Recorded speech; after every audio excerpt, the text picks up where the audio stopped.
Hello again, YouTube. Jake here, and welcome back to Reading Too Much Into Things. Sadly, have to admit that, apart from a new Megazord combination, this week's Jyuohger is definitely filler. And so I pass the mic over to Toby the Intern for episode 22. Kakusei ka? Kanchikai ka? Awakening? Misunderstanding?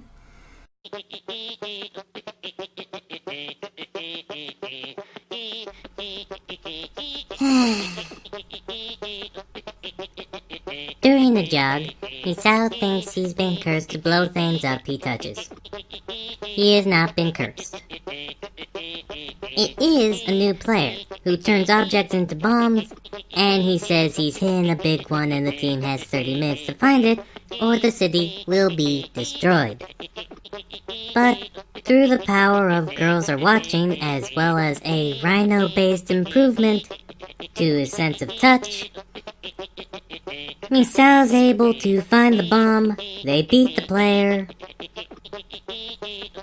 and to show off, when he grows giant, they make a new Gatai formation. Dobotsu Dai Gatai, Wild Tosai King. And they win.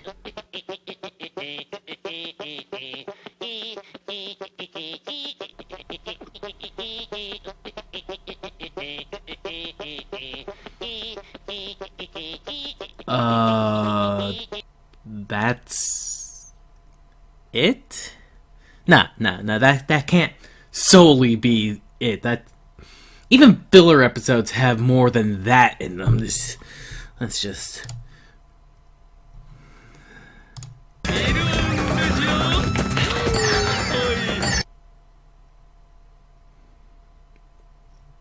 You keep on using that word. I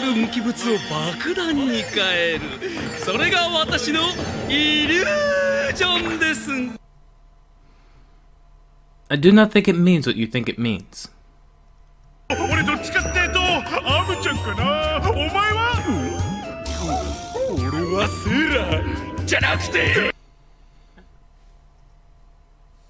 Since these are figments of Misao's imagination, does that mean he could go with either of them?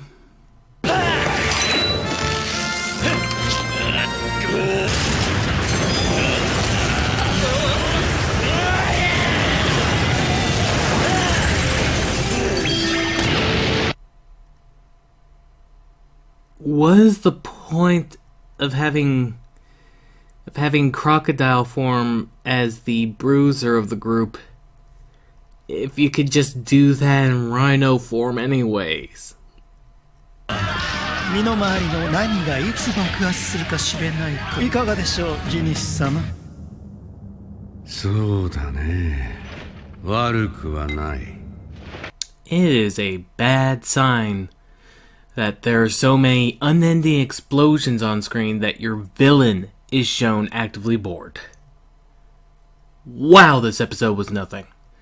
Moving on to Ghost, Takaru has 19 days left after that whole distracting Cop Dad and Freaky Friday swap thing that seemed only to exist to establish plot lines that will only be resolved in the movie. As we enter episode 41, Gekido Chokan no Ketsudan.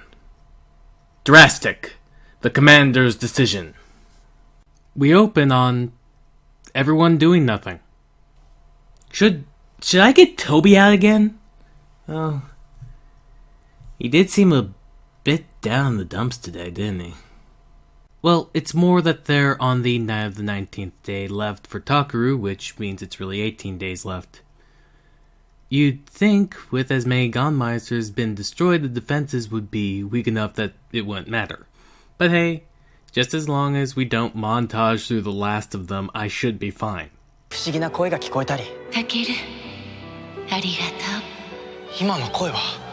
Wait, so the show doesn't know who that was either? So it might not have been Takaru's mom? Then what even happened to Takaru's mom? Meanwhile, in the Gamma world, Edith tries to think of a way to stop Two Feathers because he's ruining everything. Having hit one wall after another in her attempts to science, Akari turns to Sage, and then slowly corners him for answers. We cut to, Spectre fighting more clones. Remember how that plot was on a break for 2 weeks? Only now does Canon bring it up to Takaru. Well, good sister. But enough of that. Now to Akari and Sage arguing.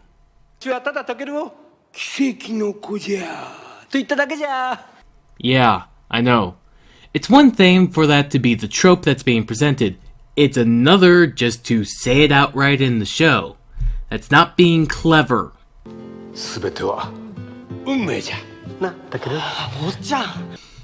So rocking lazy.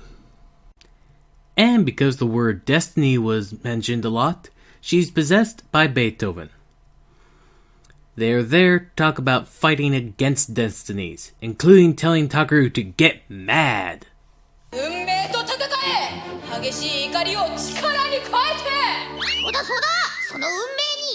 And row, fight the power!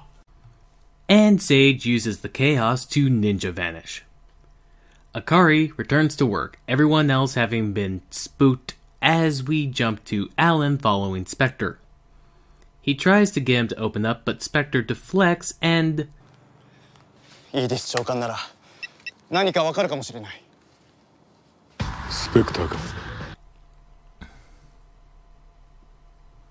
Really? You just have his phone number. Edith, in another dimension, just has a number you can reach him at. I mean, yeah, Arya communicated with Alan several episodes back, but that was through his arm henshin device thing, not a dang phone!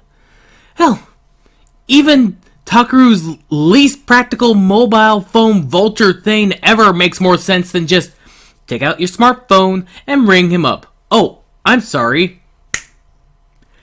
I meant ring up his Ganma icon. How does that even have a phone number? I think this show's trying to kill me. I mean, I guess since it's Spectre's snake phone, but damn it. Also, Edith tells Spectre to defeat Two Feathers and that will lead to saving Takaru's life. Why did they need to be told this? Back in the office, Akari hits upon something, that those in the capsule in the Gamma world are having their lives prolonged while putting their souls into the Gamma icons. Okay, stop. Just stop. We know this already. We've seen this. I know we need to see them figure this out, but we should, in story, be aware of this fact already, because we've seen it happen. This is a weird, reversed problem of a common issue of Kamen Rider. Often enough, throughout the series, we'll get no explanation of one thing or another, or how it works. Like, where another race of beings came from, or how one henshin device operates as opposed to another, or why that glowing orb was eaten by a giant dragon castle after the monster week was defeated. That kind of thing.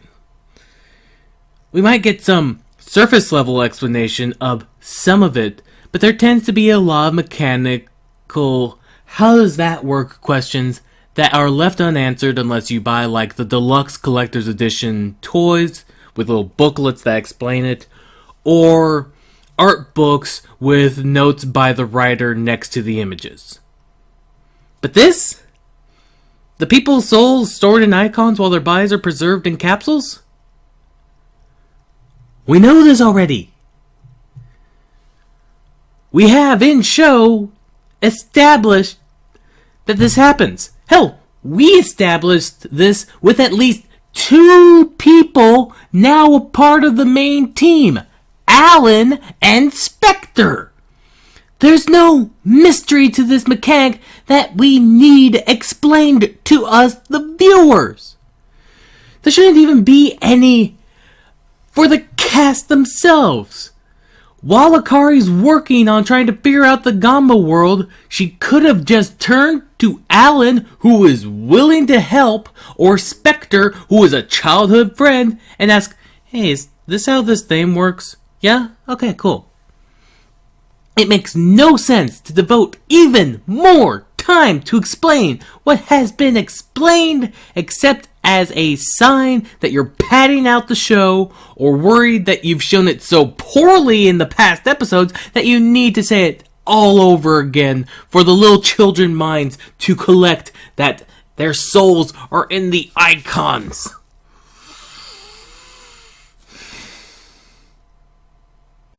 Spectre and Alan tried to travel to the Gamma world, but the portal shorts and throws them out again.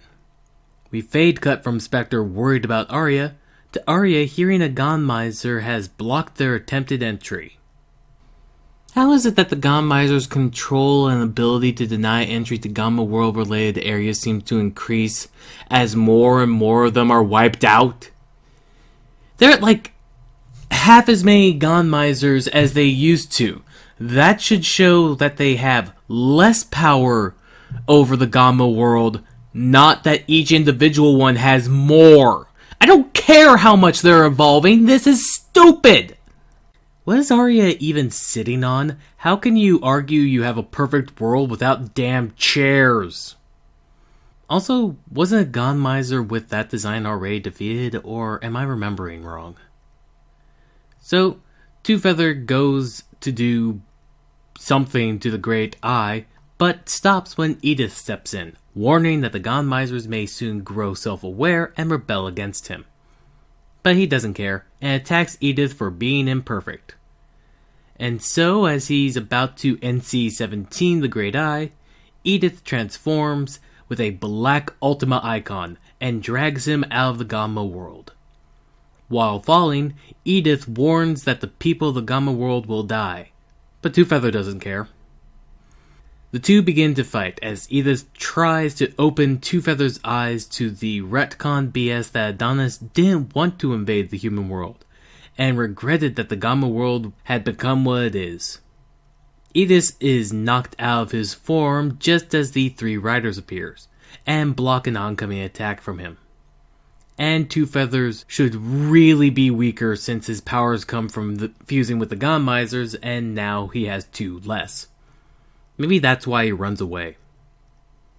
Oh, hi Igor, I do not care about the Mia project, it will blow up in your face. And now, I imagine, for a bit of an info dump as we learn what the Great Eye is. And the answer basically is God. It's always been there, it knows all and can do all, and has infinite wisdom. And yet it didn't blow up Two Feathers or Igor. Yeah, that's infinite wisdom for you. And of course no one really understands what it is, but uses its power anyway.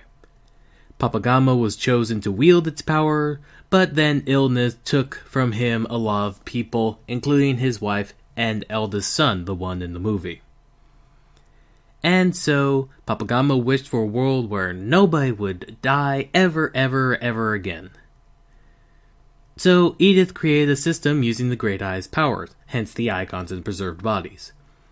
Back in the Gamma world, Two Feathers is fed up with this world because no one keeps their word and everybody betray him. So he tries to jab into the Great Eye with his tendrils, but is rejected. And according to the Gonmiser, the reason is because he needs Takaru. Because he is child of destiny, no less than the trees and the stars, and yes, I know that's child of the universe, but I'm trying to amuse myself enough to keep watching this. Back in the lab, Edith admits to how flawed his perfect world is, and that the Gonmisers, his creations, prevented him from stopping what he's done. And so we retcon that it was solely Igor and Two Feathers' plan to invade the human world to get human souls to maintain their crappy world. Again, we know this is a retcon, and it's BS, because Papa Gamma had made speeches about their invasion of the human world and how it was for the sake of a perfect world, as well as having seen Alan from the start, set up portals full of Gruntmas meant to be an invasion force from the Gamma world onto the human world. It was not solely Two Feathers and Igor's plan. Everyone was in on it, and in the early episodes it was made clear that this was a decision made by Papa Gamma. Stop trying to lie to us! After admitting that all his countermeasures he's tried to make against the Godmisers have failed, Akari calls him out on BS. But not what I would call him out on. Instead, that he wanted his idea of a perfect world, not his friend's idea. And then the Godmiser sends off to battle. Blood boiling from all this madness, Spectre charges at Two Feathers, who releases two Godmisers to fight, and now I know why I was confused. Because those are the ones he used to beat Arya before the two others were fused together. Takaru and Alan take over fighting the Godmisers, so Spectre tries to take on Two Feathers. Speaking of how he looked up to him before, but not since he's willingly killed his own father. Because, as we know, if there's one thing that Spectre respects above all others, it's the bond between a child and their father. Doesn't have any issues with fathers and thinking that it comes down to the specific father in question. No. Isn't that right, Spectre, from the last two episodes? Spectre points out how Two Feathers had pushed all his friends and family away from him, and Two Feathers... I don't care. Another clone shows up to distract Spectre as Two Feathers goes for Takaru. However, beating the clone seems to backfire a bit, and Alan gets overpowered easily by two Godmisers at once, barely defending himself with the help of two icons. And so our episode ends with the three aiming some really weird-looking energy blasts at everyone, but Takaru coming in the last second to try and defend them. Yikes, this show. I realized we would have to wrap a lot of things up in a hurry at this point, but this just screams having just realized you have only 9 episodes left. So better rewrite everything that's happened before so that we can say it's all one big planned out mess. And get to the ending as fast as possible. Which is absurd because it's not like they thought they'd have a second season to pad this out for. Everyone coming into a Kamen Rider series, unless they are cut drastically short or start out drastically short, they have a rough idea of how long their story should take. At the very minimum, they have 48 episodes to tell a complete story.